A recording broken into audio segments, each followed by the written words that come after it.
Assalamualaikum warahmatullahi wabarakatuh. Perkenalkan, kami dari kelompok 4 mata kuliah Al-Islam dan Kemuhammadiyahan dengan saya Sri Wahyuni, saya Dinda Agustin, saya Tamara Febriani, saya Agustina Indriani. Di video kali ini kami akan mewawancarai salah satu dosen sekaligus wakil ketua pimpinan Aisyah. Saksikan videonya. Assalamualaikum warahmatullahi wabarakatuh. Perkenalkan, nama saya Sri Wahyuni. nama saya Tamara Febriani. Nama saya Dinda Agustin. Nama saya Agustina Indriani. Baiklah, di video kali ini kami akan mewawancarai salah satu dosen Universitas Muhammadiyah Riau dan juga dosen UIN Suska Riau, di mana ibu ini juga menjadi wakil ketua dari pimpinan wilayah Aisyah Riau, koordinator Majelis Pembinaan Kader. Baiklah, sebelumnya ibu boleh memperkenalkan diri terlebih dahulu. Ya, terima kasih. Assalamualaikum warahmatullahi wabarakatuh. Waalaikumsalam warahmatullahi wabarakatuh. Ya, perkenalkan nama Ibu Dr. Tuti Andriani, SAG MPD, yang barangkali juga sudah kalian kenal ya. Dan Ibu merupakan salah satu dosen di UMRI dan dosen tetapnya sih di UIN Suska Riau, tetapi aktif di pimpinan wilayah Aisyah Riau sebagai wakil ketua. Wakil ketua yang sekarang Ibu jalani adalah koordinator Majelis Pembinaan Kader dan juga LPPA, Lembaga Penelitian dan Pengembangan Aisyah, dan juga di pimpinan wilayah Muhammadiyah sebagai bendahara di Majelis Pendidikan Kader Sumber Daya Insani. Bu, boleh berbagi kisah nggak sedikit tentang sebagai wakil ketua pimpinan wilayah Aisyah Riau di bidang koordinator Majelis Pembinaan Kader? Ya, Kisah selama ini yang ibu rasakan. ya, terima kasih. Sebagai koordinator bidang Majelis Pendidikan Kader, ini adalah bidang yang memang jantungnya organisasi di Aisyah ataupun di Muhammadiyah, ya. Karena kita sebagai warga Aisyah ataupun Muhammadiyah, kita harus mengikuti pengkaderannya. Pengkaderan ini tujuannya adalah dalam rangka penanaman nilai-nilai ideologi yang ada di Muhammadiyah dan di Aisyah. Dan itu kita lakukan mulai dari seluruh pengurus, kemudian kita turun pimpinan kita, karena kita wilayah, kita adalah semacam koordinator lah ya, provinsi. Nah nanti setelah kita yang di kader, kemudian pimpinan daerah Aisyah. Jadi kita berjenjang, barangkali kalian sudah belajar juga ya, ada pimpinan wilayah, pimpinan daerah, pimpinan cabang, dan pimpinan ranting. Nah, dan juga kita juga mempunyai amal-amal usaha, yang seluruh amal usaha, contoh nih Universitas Muhammadiyah Riau, dosen atau karyawan baru yang masuk di sini itu mereka harus ikut pengkaderan. Nama pengkaderannya kalau untuk yang sudah di salah satunya di amal usaha adalah Baitul Arkom. Nah kemudian Baitul Arkom juga alhamdulillah UMRI juga mempunyai sebuah program untuk para para mahasiswa yang akan wisuda. Namanya Baitul Arkom dan pembekalan wisudawan dan wisudawati. Nah di situ ada materi Baitul Arkom 1 hari, dan kebetulan Ibu sudah menjadi instruktur tetap dalam kegiatan Baitul Arkom ini. Ya baik itu untuk pimpinan daerah Aisyah ataupun di kampus ataupun di amal usaha. Ibu kan sebagai wakil ketua pimpinan wilayah Aisyah. Ya. Bagaimana menurut Ibu Aisyah menanamkan nilai-nilai etika Islam seperti kejujuran, keadilan, dan tanggung jawab? Ya, terima kasih pertanyaannya Nanda, karena kita di Aisyah ini mempunyai tujuan kita amar ma'ruf nahi mungkar. Ya, kita melaksanakan yang baik dan menghindari yang mungkar. Ya, jadi dimanapun kita berada, kita ini menjadi teladan sebagai warga Aisyah ataupun Muhammadiyah. Kita ini menjadi tauladan bagi masyarakat, begitu. Nah, jadi penanaman nilai-nilai yang tadi itu sehari-hari kita lakukan, dan itu wajib kita tularkan ke orang lain. Kita ini adalah menjadi role model di masyarakat.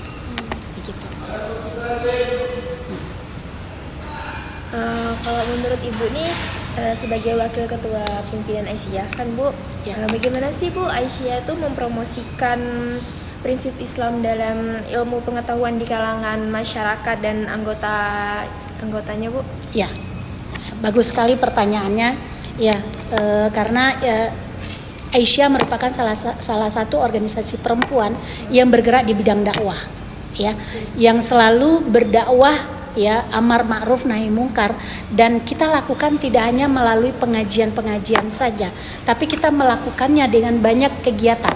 Seperti kita selalu melakukan kegiatan sosial. Dalam kegiatan sosial itu kita juga dalam rangka berdakwah. Kemudian bergerak dalam bidang pendidikan, kita juga berdakwah. Ya, kemudian di bidang ekonomi kita juga berdakwah. Tidak hanya sekedar kita jualan, tidak, tapi kita juga berdakwah kepada masyarakat, ya, dengan mensosialisasikan nilai-nilai keislaman, nilai-nilai keaisyahan, itu tetap kita tanamkan kepada masyarakat, tetapi tidak ke masyarakat saja, kepada seluruh warga Muhammadiyah dan Aisyah itu wajib kita sampaikan.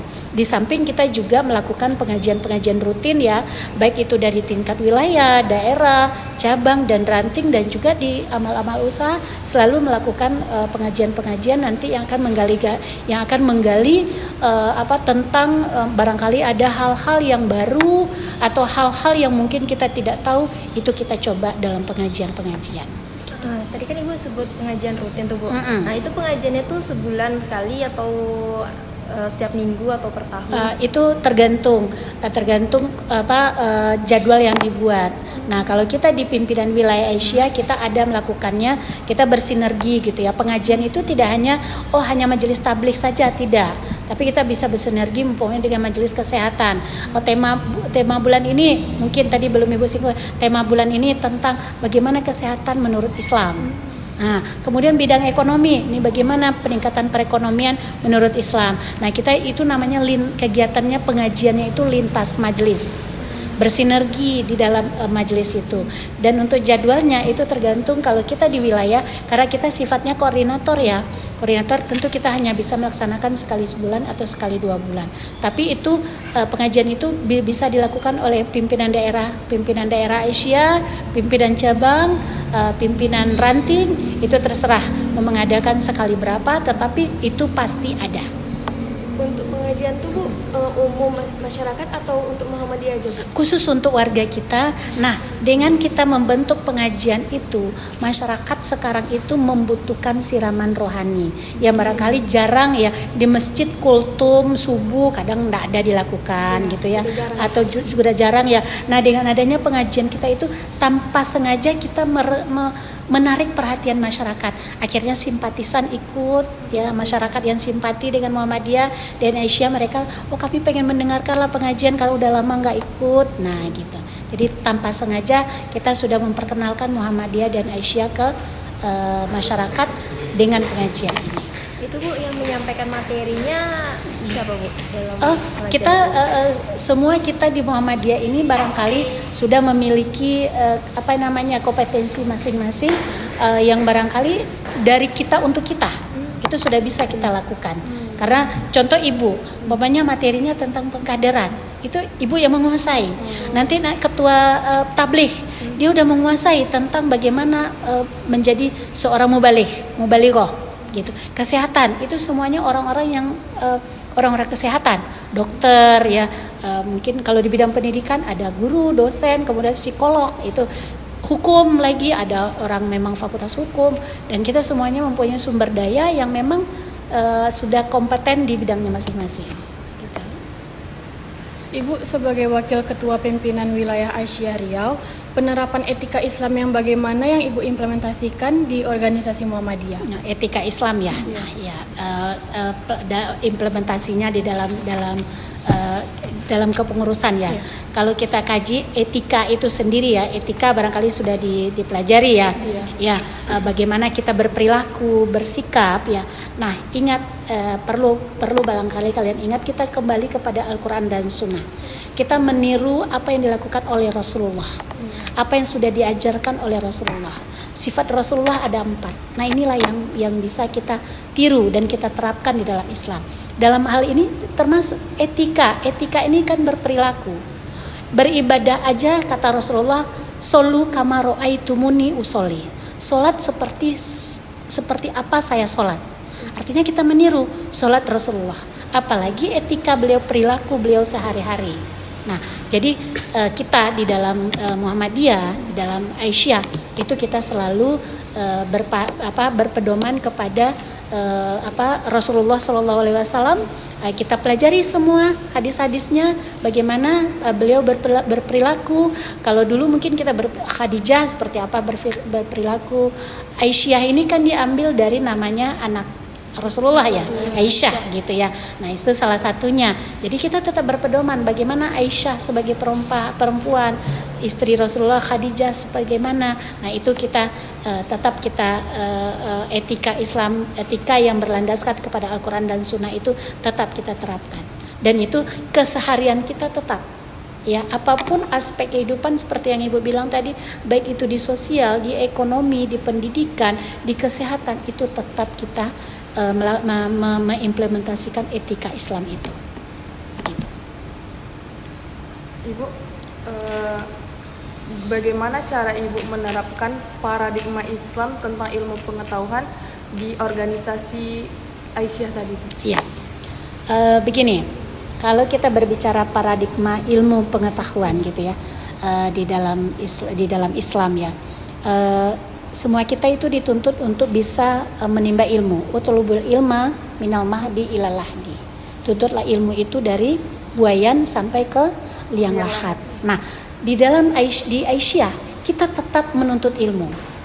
Walaupun orang itu backgroundnya tidak sarjana mungkin, dia hanya ibu rumah tangga mungkin, dia hanya sebagai simpatisan di Aisyah, tapi tetap karena pengajian yang Ibu singgung tadi itu mengandung semua ilmu pengetahuan, ya, semua ilmu pengetahuan yang memang bisa kita terapkan sehari-hari. Jadi kita setiap hari itu seperti gini, selalu nuntut ilmu gitu. Ya, ilmu pengetahuan apa yang kekinian? Contoh yang barangkali yang terbaru nih, berdakwah. Dakwah itu sekarang berbasis digital. Nah, itu yang sekarang yang kekinian. Jadi kita berdakwah tidak hanya melalui ceramah di masjid, melalui YouTube, melalui media sosial, konten, ya apalagi TikTok, Instagram, itu kita sudah bisa berdakwah. Nah, itu salah satu yang terbaru di Aisyah yang bisa kita lakukan. Pengkaderan juga kita melakukannya melalui, kemarin baru dilakukan pengkaderan Baitul Arqam. Itu kita melalui LMS, pakai learning, pakai berbasis online, dan kita itu menggunakan Google Classroom. Banyak ada melalui Zoom, melalui Google Classroom, melalui grup WhatsApp. Tugas-tugas kita masuk ke Google Classroom. Nah, jadi Aisyah itu dia berkemajuan. Aisyah itu adalah perempuan berkemajuan. Walaupun dia itu hanya seorang ibu rumah tangga, walaupun dia backgroundnya mungkin tidak sarjana, tapi dia tetap berkemajuan. Jadi berhati-hati kita, apalagi dengan digital ini. Nah, Aisyah tetap contoh salah satunya ya dakwahnya berbasis digital. Itu yang baru-baru ini ya Bu, ya, berbasis digital. Itu digitalnya Ibu pakai media yang mana Bu? Dari YouTube? Semuanya. Sekarang kan sudah berkembang gitu ya. Dan sebenarnya kan kok ibu-ibu emang bisa main TikTok gitu, emang ibu-ibu bisa main YouTube. Lah sekarang kan tidak ada yang sulit.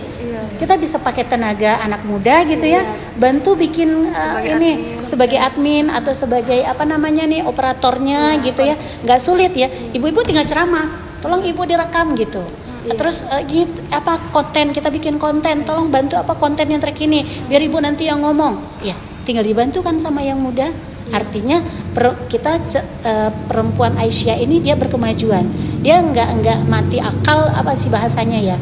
Nggak akan putus asa walaupun dia tidak ngerti dengan handphone umpamanya. Nah, jadi setiap majelis kita diminta oleh pimpinan pusat itu kita memiliki YouTube, memiliki Instagram, kalau perlu ya Facebook, TikTok, Sehingganya kita dakwah kita itu bisa di media sosial. Bisa disebarluaskan. Iya, bisa disebarluaskan. Berbagai daerah ya, Bu. Betul. Jadi sekarang itu kita malah pengajian kita dengan seriau, kita nggak lagi offline. Kita sudah online melalui Zoom. Kita malah melakukannya setelah subuh. Pokoknya hari Ahad. Nah, hari Ahad itu kita mulai jam 6 atau setengah 7 kan masih pakai mukena itu ibu-ibu. Nah, kita buka Zoom. Kita hadirkanlah penceramah, malah kita bisa menghadirkan orang Jogja, bisa menghadirkan orang NTT gitu, Aisyah di mana gitu. Nah, itu berbasis digital. Lebih memudahkan gitu ya, Bu? Lebih memudahkan untuk menyampaikan dakwah, apalagi menyangkut dengan etika Islam tadi itu.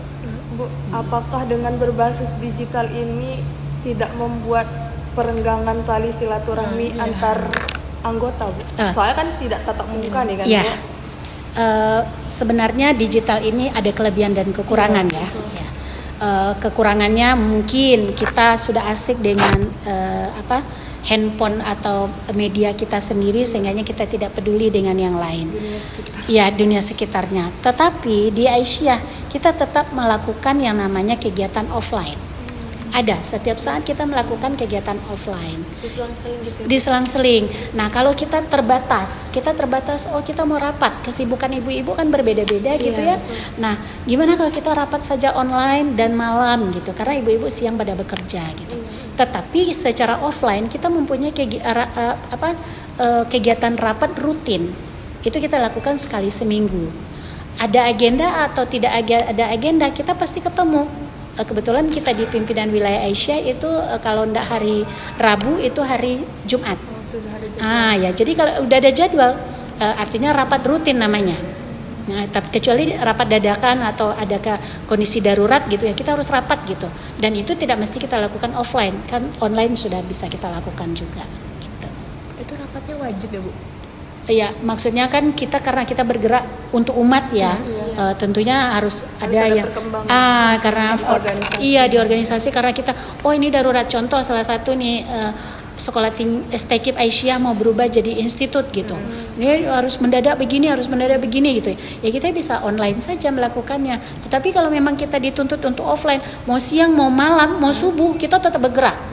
Jadi bisa nggak bisa harus bisa gitu, Bu? Ya, kita usahakan. Ya kalau nggak bisa tentu kita nggak bisa maksainnya, tapi kita usahakan karena apa? Kita sudah berkomitmen untuk beraisyah. Nah, gitu. Itulah kelebihannya Aisyah dengan Muhammadiyah ini, karena apa? Kita berbuat itu untuk umat. Nah, gitu. Bu, boleh titip pesan di video ini untuk kami para mahasiswa tentang materi yang tadi, Bu, yang Ibu jelaskan. Ya. Ada pesan yang Ibu sampaikan. Oke, terima kasih. Ya, untuk anak-anak semuanya di dalam kehidupan sehari-hari kita ya, baik itu kita beretika, berakhlak, ya, bermoral. Hendaknya kita berpedoman kepada Al-Quran dan Sunnah, dan semuanya sudah diajarkan oleh Rasulullah, baik dalam hadisnya ataupun firman-firman Allah juga sudah ada. Jadi apapun itu perilaku kita hendaknya berlandaskan kepada Al-Quran dan Sunnah. Itu saja pesan Ibu barangkali, supaya kalian itu tidak hanya berpegang ke walaupun berbasis digital, Al-Quran dan Sunnah jangan lupa. Itu saja, terima kasih.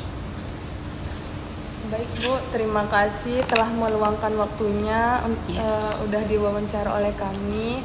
Semoga dengan kehadiran Ibu menambah ilmu bagi kami, ilmu yang bermanfaat. Baiklah, sekian video kami tentang wawancara hari ini. Apabila ada kesalahan mohon dimaafkan. Assalamualaikum warahmatullahi wabarakatuh. Waalaikumsalam warahmatullahi wabarakatuh. Baiklah, sekian video kami. Apabila ada kesalahan mohon dimaafkan. Wabillahi taufik wal hidayah. Wassalamualaikum warahmatullahi wabarakatuh.